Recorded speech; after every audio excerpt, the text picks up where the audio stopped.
just an example. Purdue losing to Fresno State is okay. We still win the Big Ten West. For me, Billy Napier gets fired. I'm just kidding. really the best time of the year. I will be seated watching Red Zone for 7 hours on Sunday. What's going on, everyone? Welcome back to an episode of Backyard Banter. Johnny, James, Tanner. We're back. A little bit of a hiatus. It's almost like we do 2 episodes and we need 6 days off. I'm just kidding. But I would say just a few things happened since the last time we chatted.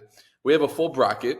We'll give you our full, not only the thoughts on the bracket, full college football playoff predictions. As if anyone wants to give James a ticket to Notre Dame game next week, we were just talking about it. Please, as an early wedding gift, he doesn't need appliances or dishwasher detergent. I don't know what you get people for a wedding, but give him a Notre Dame IU ticket. But man, I'll even pay half of it. I'll even pay half. Like, come on. Yeah. And Tanner, James, you haven't seen it. Tanner, you've seen it. We have potential merch come in. I'll have to send it to you, James. Whoa. Fire. Shout out to my dad's good friend. My dad's really good friends with the Hurlberts back home. Aaron Hurlbert made the merch. We're also on his website. He has like a Gator merch website, and there's a link to podcast, and it's our podcast right there. So he's really kind of hooking us up. You guys look identical to what you guys are. It's like big heads of us. I look a little bit silly, but it's still it's still cool to see. But that's fire.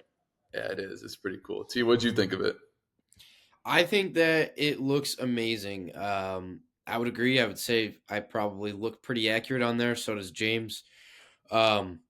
So yeah, I mean, I love the merch. I was looking through some of the shirts actually, and I think isn't there like a Stanley like water bottle or something? Oh yeah, they can put it on anything. There's a hat. Team me up there. There's a hat. Pretty cool, but we'll have to see. Anyway, if you're new, please subscribe. We got a few new subscribers from the Florida Gator logo episode, which that episode was a lot of fun to film. And I've been talking with them because a lot of the Gators, not a lot, but a few entered the portal, and it's sad to see what college football has become, man. Jack Pyburn, who was one of the guys that we talked about for bleeding orange and blue, basically said, I want $45,000 a month and the whole other stuff. But whatever, we'll deal with that later. But anyway, for those of you, if you've been living under a rock, here is the bracket. Guys, I can show this in 2 ways. Which way is it better? Is it this way better or the other way? I like the other way better, personally, but... And we'll go back to that one.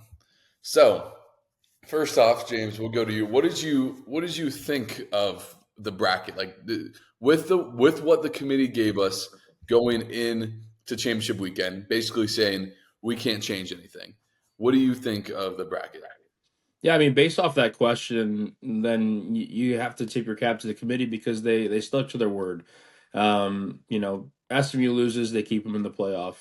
That was the scenario. Us fans were all like, man, Clemson's got a really good chance to beat SMU. Is the ACC going to get 2? And I think I brought it up here on the podcast maybe a month and a half ago that I think the ACC could get 2. And I tell you what, it wasn't with these 2, right? It was Miami at least securing one of the spots. But obviously they were outside looking in going into the playoffs, or going into the championships Saturday. So you knew that they weren't going to get a spot. So based off of what they gave us the week prior, the committee did their job. I think fans are upset about the playoff and how they designed it for this year. And obviously this was a trial, but it's unfortunate because you don't really want to do trials in a college football regime because, you look at Oregon, and obviously we're gonna talk about it, but they kind of got screwed by being the best team all season long. Obviously, that's not the committee's fault for putting the 8-9 matchup because Ohio State and Tennessee are probably the 8-9 according to what they gave us weeks prior to this. But you just look at it, and it's unfortunate. We obviously envied the 5 seed. I didn't think we would envy the 6 seed this much, right? That was kind of crazy. I know preseason I was circling Notre Dame. I was hoping they'd go 12-0, and I was hoping we get the 5 seed. And now you look at it, and you're like, man, the 5 seed's cool, but man, the 6 seed's even better. And obviously Notre Dame gets in. I'm very happy. We knew we knew as fans that they had to win out after the Notre Dame loss. And I don't hate our draw at all. But yeah, I think the committee they did their job. But now you have to recircle this, and you have to look back, and you have to say we put ourselves in this predicament with matchups and seedings because we said we're going to give 4 auto buys. And I think that's clearly where they made the mistake, and that's the clear fix: the auto buys for conference winners. Because otherwise, if you keep doing stuff, conferences are going to get mad. But yet, if you take it away, other conferences are going to be upset. So it's a fine game they have to play, a fine line they have to play.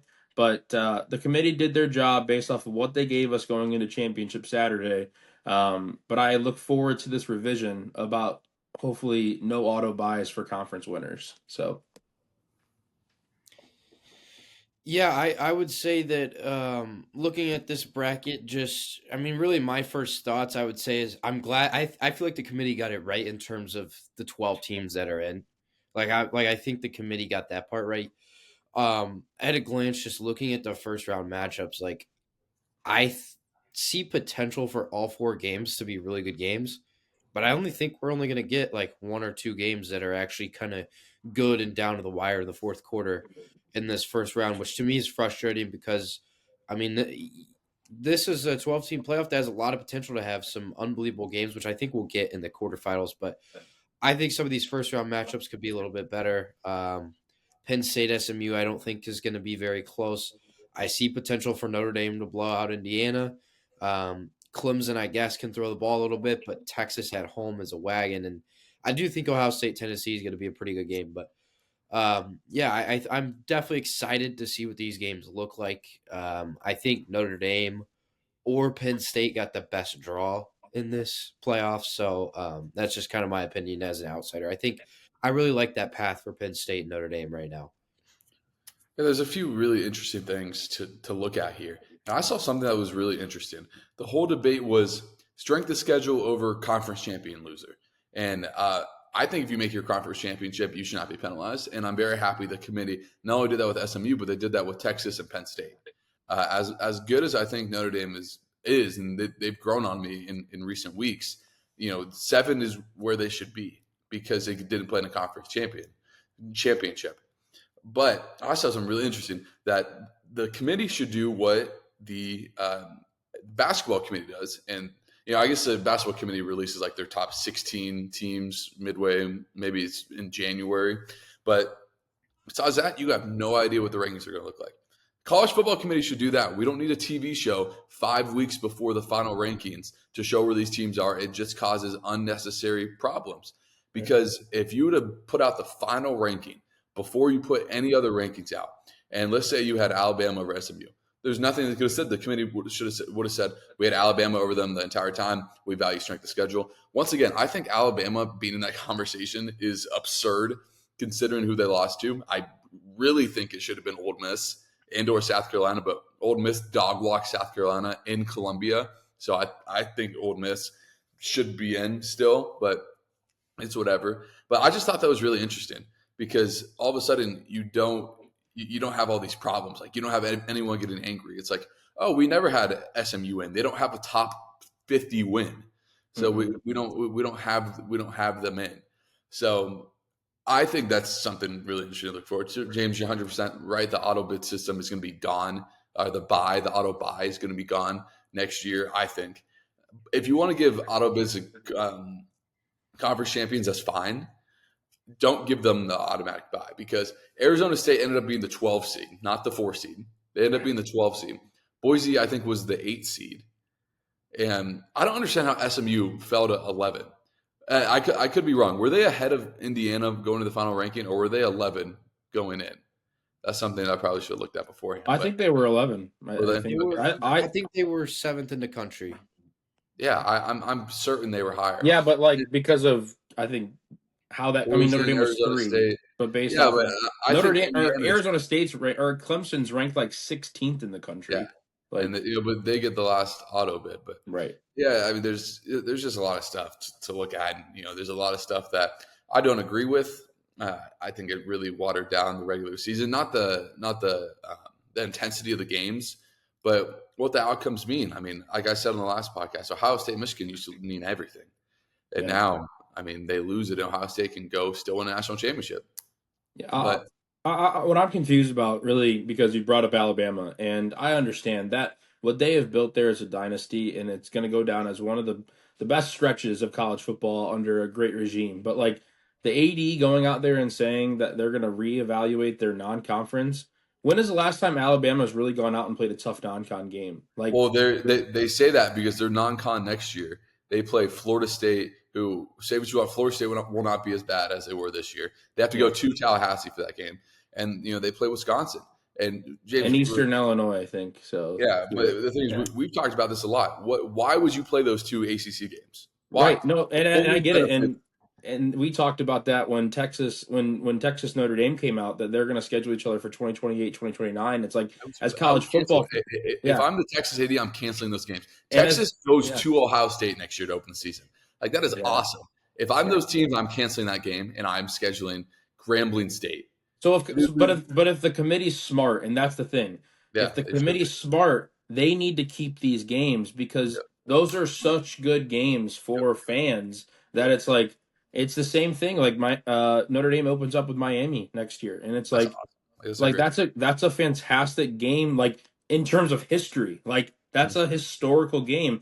But does it make sense for Miami to play that game? Probably not, right? Or does it make sense for Notre Dame to even play that game? Because if they're going to be one of those teams that only gets in if they have one loss, like that's the question that the committee has to answer for us. And they have to make sure that they don't get rid of these huge non-conference games, because I tell you what, I'm looking forward to 2028 for Texas Notre Dame, and then 2029 for Texas Notre Dame. Like those are great games, but does it make sense for Texas? Because here's the other thing: Texas's SEC schedule these last 2 years, and their schedule next season is just as bad because it just flips, right? So in a few years, you got to figure Texas is going to get that gauntlet of an SEC schedule, and add Notre Dame to it, and it's like, okay, True. that's brutal. So the committee has to find a way, and I don't have the answer. I don't know if any one of us has the correct answer, but college football needs to be intact for these non-conference games as well. Like in all sports, non-conference games are great. I mean, tomorrow Illinois plays Tennessee. That's awesome, right? For basketball, that's great.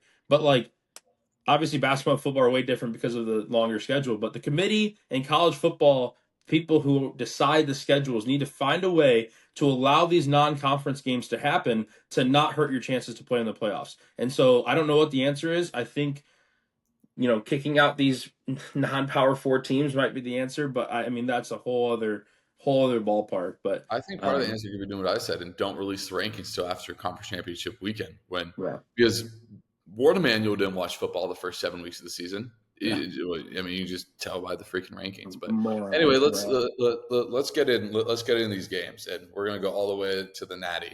We won't go too in depth on the breakdowns because we'll talk about that next week leading in to the games. And we'll start at the top. We'll just go straight down. Tanner, we'll go to you first. You kind of already gave your prediction for this one, but I mean, do you see any chance of Clemson pulling an upset? Yeah, I actually do. I do see a chance of them pulling an upset because I think Cade Klubnik is a stud. I think he can throw the ball all over the yard all day long if he wants to. And really, to be honest, if you look at Texas, I mean, there are only two losses at Georgia, but they haven't really beat anybody. So, I mean, I don't really know what Texas team is going to show up. I do know it is at Texas, home game for them. Quinn Ewers and Arch Manning. Interested to see how they use those two in the playoff. Hearing some smoke that Quinn Ewers might be hitting the portal, but I'm going to have to pick Texas at home. I would like to pick Clemson here. I think their passing game is good enough to win this game, but I don't think in a prediction I'm going to take Clemson to win this game on the road. I'm going to take Texas at home. Yeah, I tell you what, I texted you guys after the game was over, and it's hot. It's definitely a hot take, and I mean that's what I'm here for. But Texas definitely lost that game in the SEC championship because of coaching.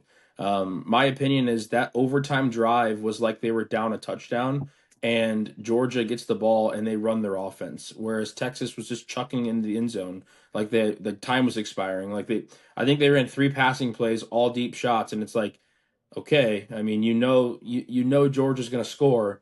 That was just my opinion on that. Obviously, I don't know if that comes down to, you know, Sark or whatever, but Texas kind of scares me. But Clemson, I don't think is a fantastic football team this season.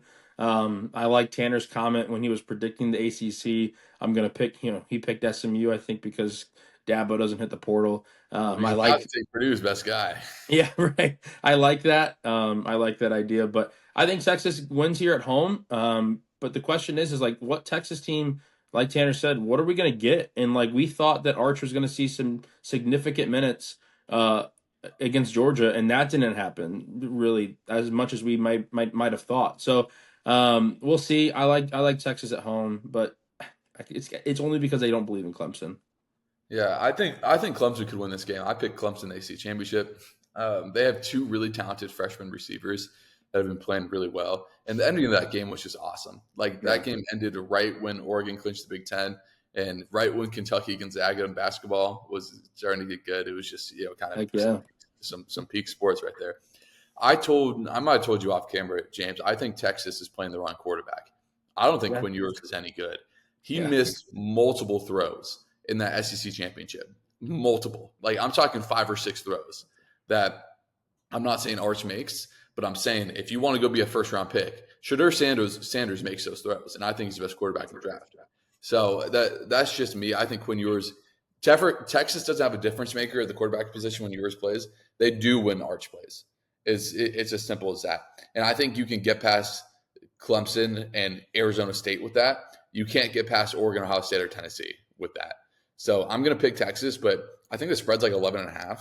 I would pick Clemson to cover. That might be a little bit of a hot take, but I like the points. Yeah.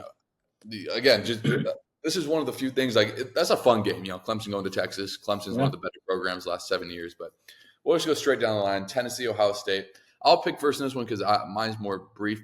There's two schools of thought. Like Ohio State's going to come out and just be a complete shell of themselves because they lost to Michigan, or they're going to come out and blow the doors off Tennessee. I'm picking the latter because these are 18 to 23-year-old kids. Like, they've had time to cool off and do whatever. They got all the mace out of their eyes. So I think that they'll be ready to go. I think Tennessee is one of the most overrated teams in the SEC. Still, I think they got benefited with a really soft SEC schedule, and they lost or they beat Alabama, but I don't think Alabama. You guys know my take on Alabama. I don't think Alabama's very good. I don't think they should have been in the position where they were to almost be in the playoff. And they lost to Arkansas. They should have lost to Florida. They got manhandled by Georgia, and they had 2 important games. They went 1-1 of them. So you want the one thing. Dylan Sampson's a stud, the Tennessee running back. He won SEC Offensive Player of the Year. The one advantage that Tennessee can have is on the defensive line. So I can see. I think this game is going to be close because James Pierce is going to be coming off the edge, and Ohio State's offensive line is literally made with duct tape and some rubber bands right now. So I lean Ohio State because I like them more talent-wise over Tennessee. But Tennessee is one of these teams that can win national championship. I don't think Tennessee's very good, but if they got like the Penn State draw, I could easily see them as Nico hitting some big throws and propelling them to a national championship. But they got the hardest draw. They got to go to Columbus in a night game, so I'll go Ohio State. Yeah. Teaser, Yeah, you got it. I got it. Yeah, I'm gonna go with Ohio State as well. I think this is gonna be an excellent game. This is definitely the game that I personally am most excited for in the first round. I think that Ohio State lost to Michigan because Michigan was able to run the ball, and Ohio State, for some reason, thought that they could just overpower Michigan and outrun Michigan, which they were never going to do.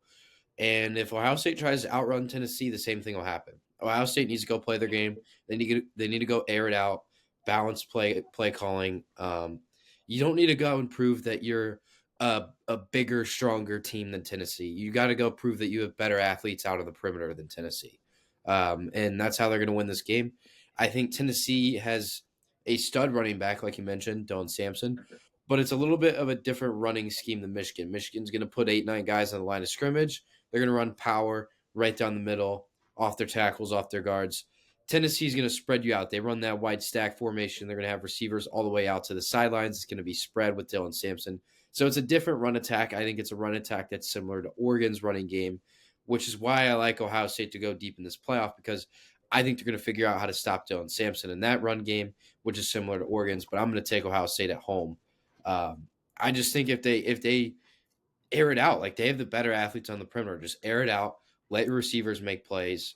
Will Howard is good enough. I know I was giving him a tough time earlier in the season, but he has made some nice throws and he has some nice weapons out there. They need to use them. And if they do, Ryan Day might be able to save his job.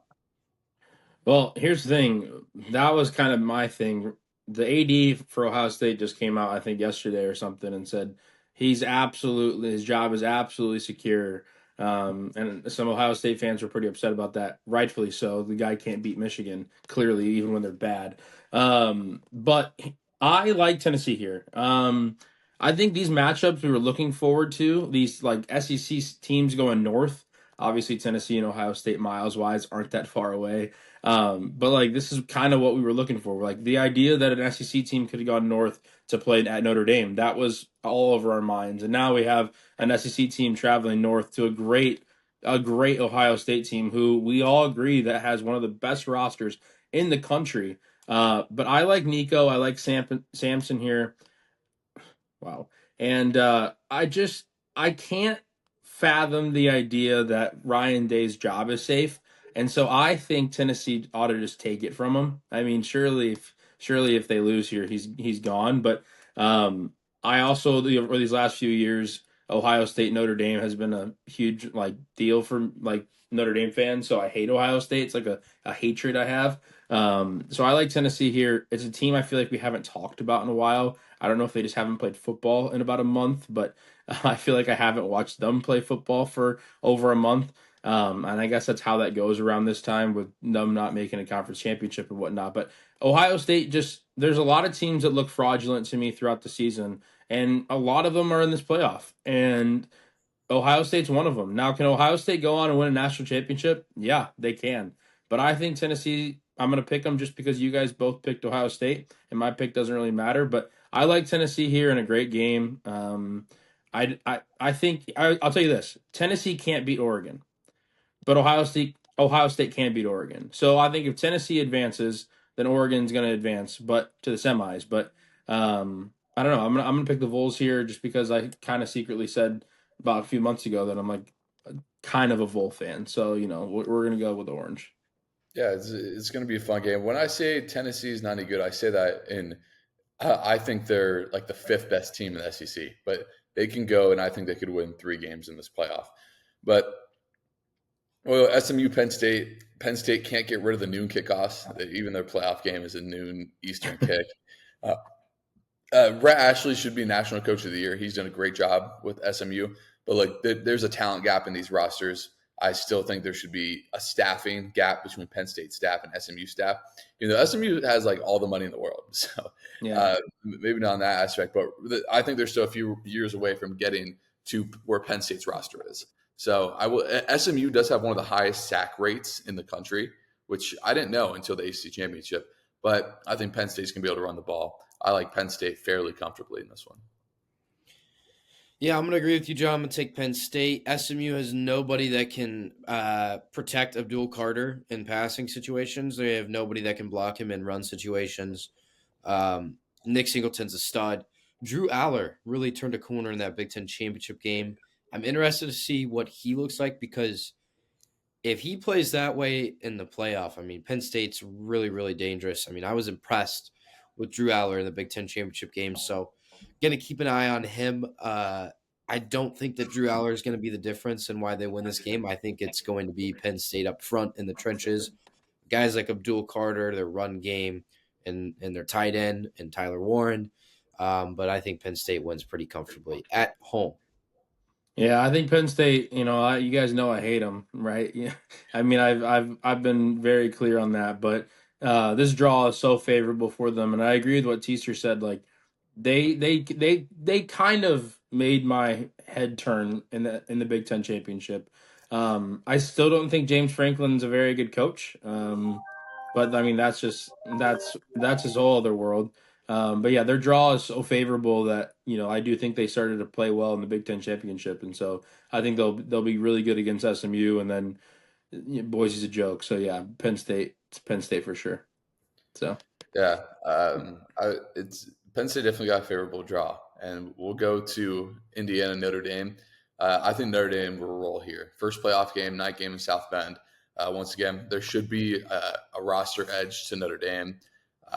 Indiana has been a great story all year. I say Red Ashley should be coach of the year. Kirk Cinetti should also be coach of the year. I think should probably share it. What he's done with Indiana this year is absolutely incredible. Mm-hmm. But I think their luck runs out here. Curtis Rourke is a really good quarterback still. They got some guys at receiver, but Notre Dame should not lose this game. I say that even though Notre Dame lost to NIU at home.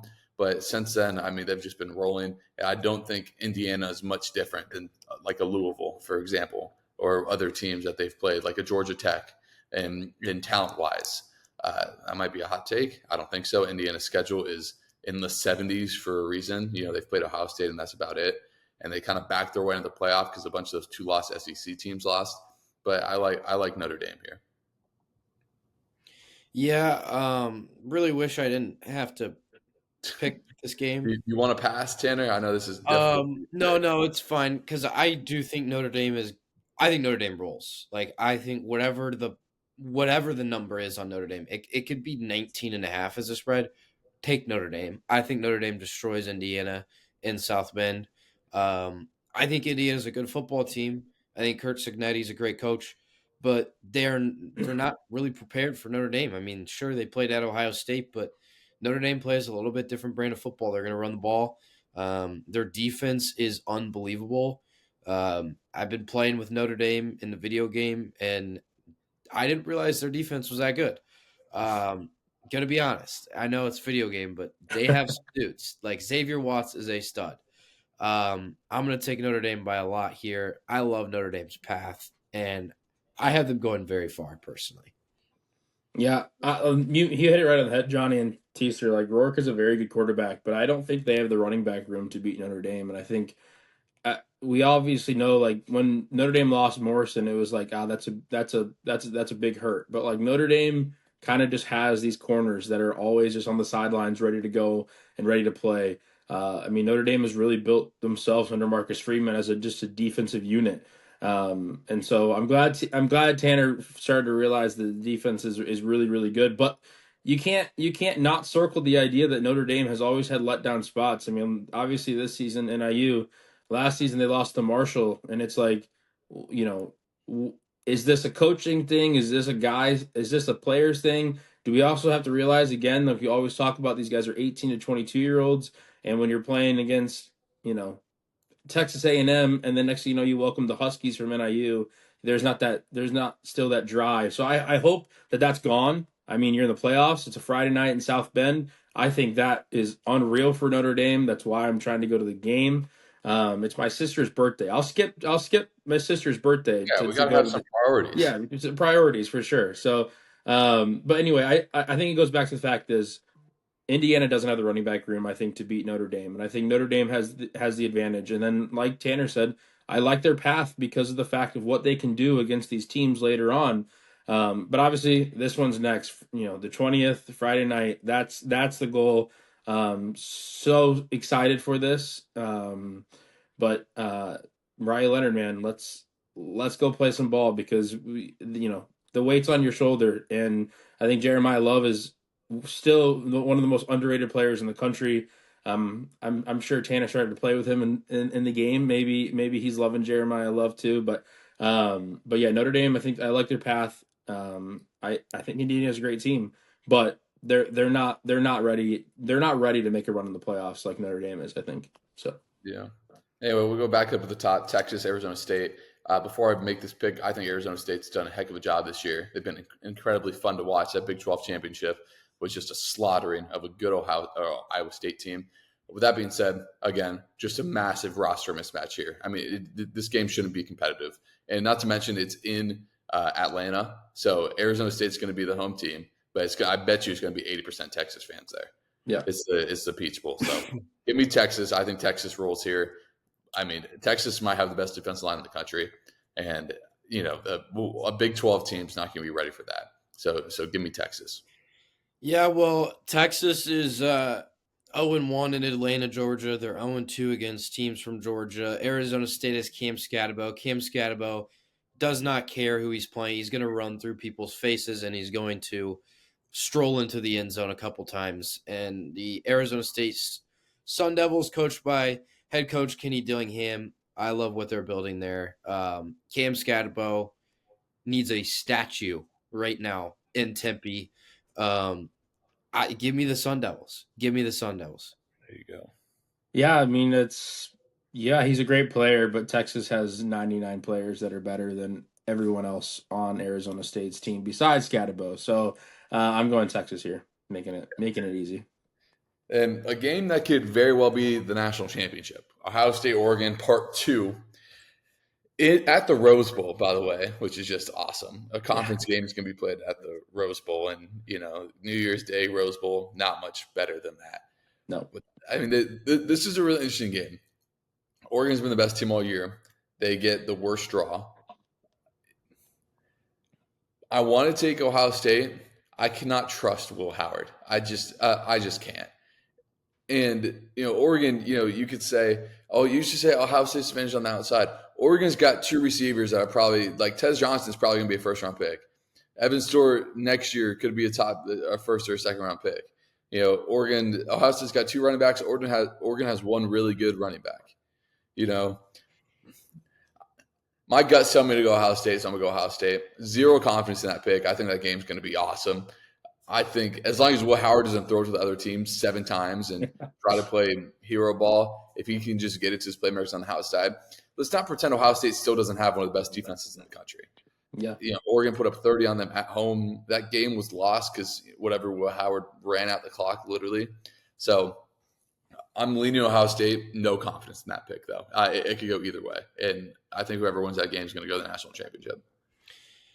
Yeah, I would agree with you, John. I think this is essentially to go to the national championship. I would like to point out how the Rose Bowl in prior playoffs has had the best games, overtime games that come down to 1 play. That's not going to change in this matchup between Ohio State and Oregon. And ultimately, in the end, while Dan Lanning is a much better head coach than Ryan Day, Oregon's not going to be able to beat this Ohio State team 2 times in the same season, especially Oregon sitting for this long and not playing for about a month. So give me the Buckeyes in the Rose Bowl. I need Ohio State to beat Tennessee because I want to see Ohio State Oregon in the Rose Bowl so badly. Like that is the game that I'm looking forward to the most potentially in this playoff. Yeah, no, I agree. I think that matchup is so ideal. Like, I mean, I can't wait for it. Like, we need it to happen. But I'm gonna pick Oregon here. I'm gonna be the one that picks Oregon's because it doesn't matter, right? I think Dylan Gabriel, like, still, like, sure, like he's now. I mean, he's getting attention. He's getting plenty of attention, but like, he's so impressive to watch. He really is, and I love Dan Lanning. I think he was on the.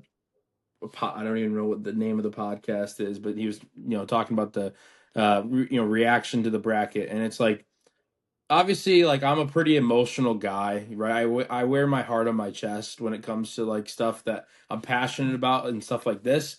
And when the bracket came out, I was pissed for Oregon. Like I was so upset for them, and like he said it. He's like, man, I don't want a national championship to be easy. Like and obviously that's the right mindset. Any coach would say that. But I think what he's done to Oregon, like Oregon was one of my favorite teams last season.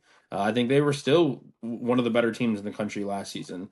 And so I like Oregon here in the spot. I think it's a fantastic game. The country deserves, we kind of talked about last year with college basketball, the country deserved, that national championship. The country deserves Ohio State, Oregon in the Rose Bowl. And so I pray for a great game. I pray for that matchup. And I think Oregon rolls here. Rolls might not be the best word, but I do think they win the game. I hope it doesn't come back down to a last second play, because even when my team's not in it, man, my heart just starts beating like no other. And I don't understand. Like if Notre Dame gets in a spot where they make a deep run, like, dude, I haven't really had a team do that since the Cubs did it in 2016, and I don't know if my heart can like withhold close games like this, because last year's Super Bowl, like none of my teams were in it. I didn't care who won the game, but man, I start freaking out, and who knows? Maybe we get this game. I'm an emotional guy, like when it comes to sports, man. I just am. I'll just say it. So yeah, it's tough that Oregon has to play this game because Oregon, their reward is literally getting the toughest pass because they're going to get Ohio State and then most likely Texas. yeah, And, Texas has the top 5 roster in the country. But Boise State, Penn State, look, Gentie's awesome.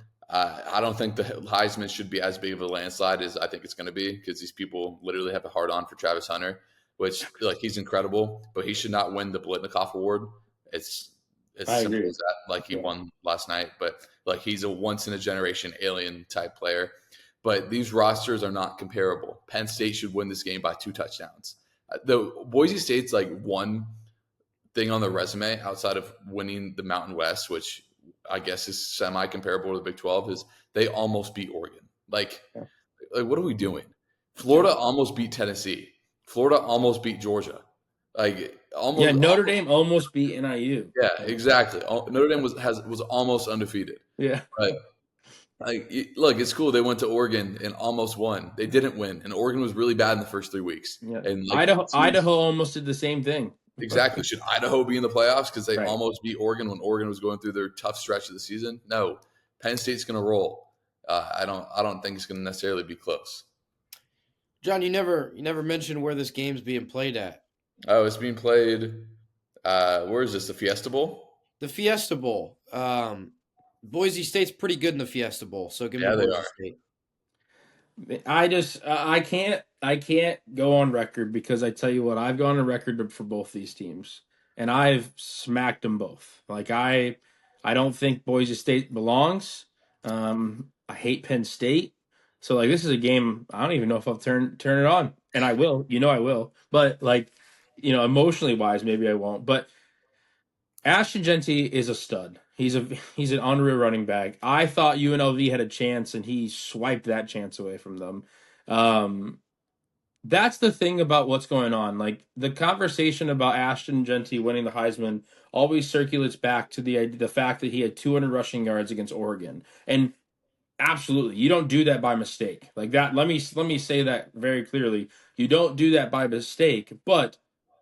Yes, Boise State almost beat Oregon, but so did Idaho, and I think that's the thing. Like Oregon was so Penn bad State the almost beat first, Oregon too. I right? mean, The first few weeks of the year were really bad for Oregon, right? And I think that's why a lot of people like them right now, because they've turned that corner and they've started to play unreal football. I don't think Boise State can win a national championship, and frankly, they're.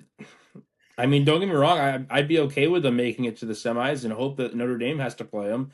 But like, these are two teams I'm not inspired by. So I'm going to pick Penn State based off the talent gap. Don't get me wrong. I'd love Ashton Genty to go and pound Penn State. I'd love it. It'd be great. But I'm going to pick Penn State here. Unfortunately, James Franklin makes it to the semifinals of a national championship. So, I mean, what world am I speaking in? But whatever. So, but I think Boise State's being severely underestimated here, because the way that Boise State is able to run the ball, which I think they will be able to against Penn State. I don't care if they have Abdul Carter. Ashton Genty has been able to run the ball all year. That's going to slow down the game. And when the game slows down, that's when Drew Aller makes mistakes. And that's why I think Penn State is going to be vulnerable in this matchup, because of the way Boise State plays. It's going to be a slow game. The clock's going to run. And Penn State, I mean, I just don't trust Drew Aller in a game that's that tight. So give me Boise State. yeah, it'll be. I hope it's a good game. yeah, I'll watch it. I'll be tuned in. Boise State needs a good showing to show. Like, look, we'll keep the group of 5 in here, but Yeah, they're representing every other conference in America. Like they're showing college football fans why the non-traditional Power Four, teams deserve to be in there. So anyway, Notre Dame, Georgia. I'll keep mine short because you two might go a little bit longer on this. Notre Dame hasn't played someone at Georgia's level all year. I don't even think Texas A&M is at Georgia's level. Can Notre Dame be at Georgia's level? Absolutely. They have the talent, they have the coaching, they have the offense line, they got the players on defense to do it. With that being said, I don't think Riley Leonard has proved to me enough that he can throw the football against superior competition. And that's what Georgia's going to be. You Everett at corner, I think, is one of the most underrated cornerbacks in the country. Malachi Starks, who I think is a little bit overrated, is still going to be a first-round pick. You can go up and down that defense. Their front 7 is unbelievable. Corner 2 is a little bit of a question mark for them. Their starting guy transferred because he got benched, because that's the world we live in now. And so, I mean, it's going to be interesting how much the reason why I almost picked Notre Dame is seeing what Haynes King did to this Georgia defense and what Riley Leonard can do. But I also trust Kirby to get that fixed with all this rest. Look, Carson Beck, Gunnar Stockton. I don't think it matters personally. It's not like Carson Beck was lighting the world on fire, but I think Gunnar Stockton is a lot closer to Carson Beck than people want to realize. I mean, this kid was a 5-star. Like he broke all kinds of records in high school, and he came back and beat Texas. Texas was winning at the half, and I think Texas is better than Notre Dame. So I'm going to lean Georgia here, not with a lot of confidence. I just trust the program of Georgia more than I trust the program of Notre Dame. And the fact that Georgia's been playing these highly competitive games all year. Notre Dame hasn't. Playing, 3 MAC schools and then playing Louisville and USC and Georgia Tech isn't comparable to going to Bama, going to Austin, going to Ole Miss, playing Tennessee at home. So, James, I 100% agree with you. I think Jeremiah Love's the most underrated player in the country. Like, I think he's unbelievable. But Riley Leonard is going to have to make some throws outside the numbers to win this game. And until he proves to me that he can, I don't know if I can pick Notre Dame. Now, he could do it against Indiana, and I have the right to redo my pick if once the game comes up. But I'm gonna lean Georgia here, especially with the rest that they're gonna get. Yeah, is Carson Beck going to play? They don't know. They're keeping that. They're keeping that close. I would assume he will. If he was in on that last play, he's going to play the game. But he couldn't raise his arm. He's going to play the game. He's got a month off. I'm under the assumption that he's not going to. Because, I mean, this is kind of weird here. Like, if you're saying he's not going to, I'm picking Notre Dame. If he does play, I would pick Georgia. Like, that's literally what it comes down to for me. But I would agree with you, John. I don't think he plays because he might need Tommy John surgery. Yeah. Like, actually. So, I'm going to take Notre Dame here. I can't believe I'm doing it, but without Carson Beck, Notre Dame's a better football team than Georgia. Yeah. I mean, hey, if you need some Notre Dame gear, you let me know, Tanner, and we can represent it real well. All right. I mean, the gold looks better in South Bend than it does in West Lafayette. I'll tell Absolutely you not. I'll tell you that one. Anyway. No. But anyway, I think Johnny, you hit it right in the head. I wrote one note for Georgia, and it's Haynes King. The way he played against Georgia is exactly how Riley Leonard has played all season, but needs to do the same thing to have a chance. The one thing that I think Notre Dame is, as a fan, I listen to the Locked On Irish podcast. Like, we have a receiving core that's pretty solid, a lot of transfers, right? But Riley Leonard has never been able to really spin it. And I said that at the Purdue game. When I was at the Notre Dame Purdue game, I told Tanner that I didn't think that Riley Leonard was going to finish the game because I thought he was going to struggle. That was at the time we thought Purdue wasn't Purdue. And, like, that's not a knock, but, like, he didn't have to spin it, right? And so Jeremiah Love and Price are and Marcus Freeman said it's the best Notre Dame running back duo ever, and I don't disagree. It's unreal what we've been able to do on the ground. Obviously, you're going up against the MAC, the bottom feeder teams. It's not Georgia, but I like Notre Dame here. I like their path. I said it when we were talking about the IU game. I like their path. I think Riley Leonard needs to have 200 passing yards and 150 rushing yards, and I think that's more than capable. I think it's more than capable and more than possible. So I like Notre Dame here. I tell you what, though, it scares the poop out of me. The fact that Notre Dame's going to have to go against Kirby Smart. That's scary, right? I don't love Kirby Smart. I mean, he just comes off a little cocky, but then again, he has coached Georgia to several national championships, so I'll let him do what he wants, and I'll continue to say here on Backyard Banner. But I like Notre Dame in the spot. It scares me again, man. You want your teams to make these runs, but I mean, your heart starts palpitating when you start talking about it. So give me Notre Dame. It's a great word, James. Love the vocab. I don't even know if I used it right, but I mean, I think so. Anyway, we'll go back up. In this bracket, we have Texas, Ohio State. I mean, we're telling Texas, get up for one game. They have an easy path. They got one game to get up for. I'm going Texas here. As much as Will Howard, I don't think will be in the national championship. I think he's too mistake prone. I really like Texas. I think what Georgia did to Texas is very similar to what Alabama did to Georgia last year. Georgia might not be the better team, but they have a ridiculously good defensive line. that completely took over the game in both matchups. Ohio State doesn't have quite the level of defensive line that Georgia has, but they still got studs up there to take over the game. I think Arch Manning plays by this point, and I think Texas beats Ohio State to go to the national championship. I would agree with you on Arch Manning, but give me the Buckeyes. The Buckeyes are my national championship pick. I think Ryan Day is a horrible head coach. I also think Steve Sarkisian is a horrible head coach. Ohio State has more talent, and that's what it comes down to for me. Give me the Buckeyes. Yeah, I'm gonna pick Ohio State as well, just because they're more proven. We don't know who's gonna play for quarterback, who's gonna play quarterback for Texas come this game. Like, we don't know. I mean, Quinn Ewers, I think, tell me if I'm wrong, preseason was mocked first round draft pick. And he just hasn't been like that. And I think Ohio State, if they get to this point where they beat a really good Tennessee team and they beat the best team in the country and an Oregon team, I mean, Texas is just another step to the national championship. So I'm gonna pick the Buckeyes here. If they make it this far, right? That's the thing. And so I think if they can make it this far with that path, I mean, sure, they're going to probably be a little banged up, but I like their chances to get to the Natty. So Yeah.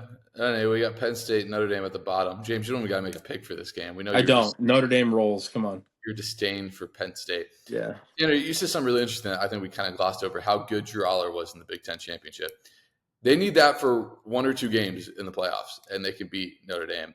I don't think Penn State or Notre Dame, frankly, are national championship caliber good. And therefore, I have a hard time picking either of them to be in the national championship. Can both of them make the semis? I mean, one of them probably is. But I just don't see any of them as national. I don't think they're on the level. And, I could be wrong. I don't think Notre Dame is on the level of Ohio State, Oregon, Texas, or even Georgia if Beck is healthy.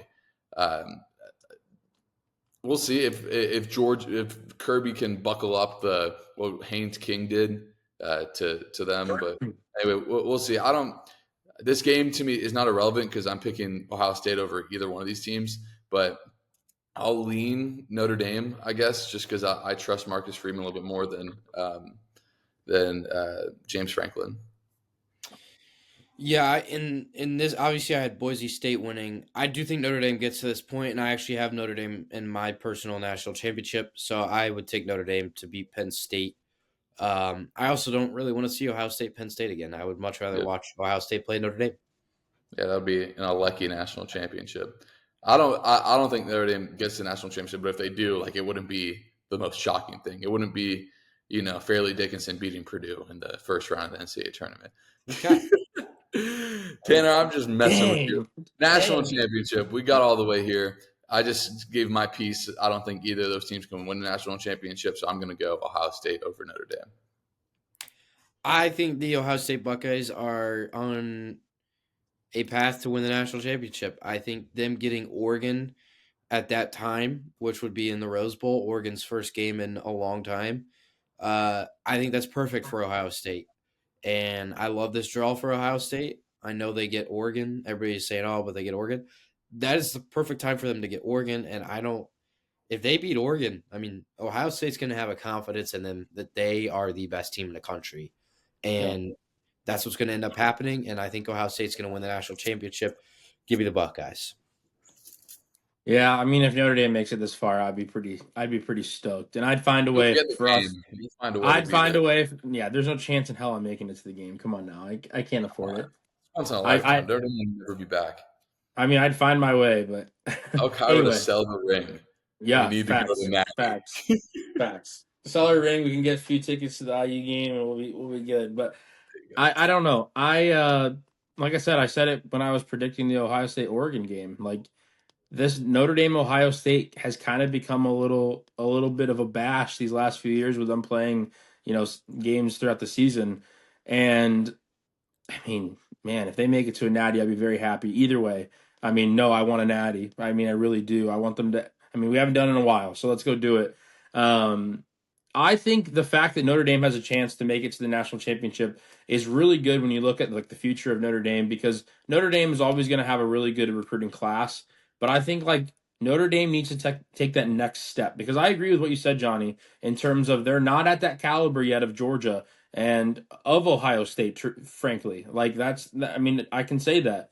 And so we need to take that next step. And I think you take that next step in the transfer portal and you start getting those difference makers in the portal. And I tell you what, if you make it to a national championship, like sure, a lot of those really good players might have maybe have committed by then because the portal just opened up. But like, no, I mean I don't think so. I think those really good players might wait to see what happens and what unfolds. And I think Notre Dame is a team that a lot of what their pieces currently they did get in the portal. I mean they really did, and I think that's the difference maker because maybe if you make it to a national championship, maybe you stop getting these rundown ACC quarterbacks and maybe you get a rundown SEC quarterback, right? Like something like that.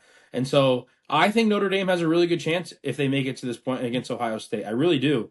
I'm going to pick Notre Dame if they're playing Ohio State in the national championship. I will pick Notre Dame.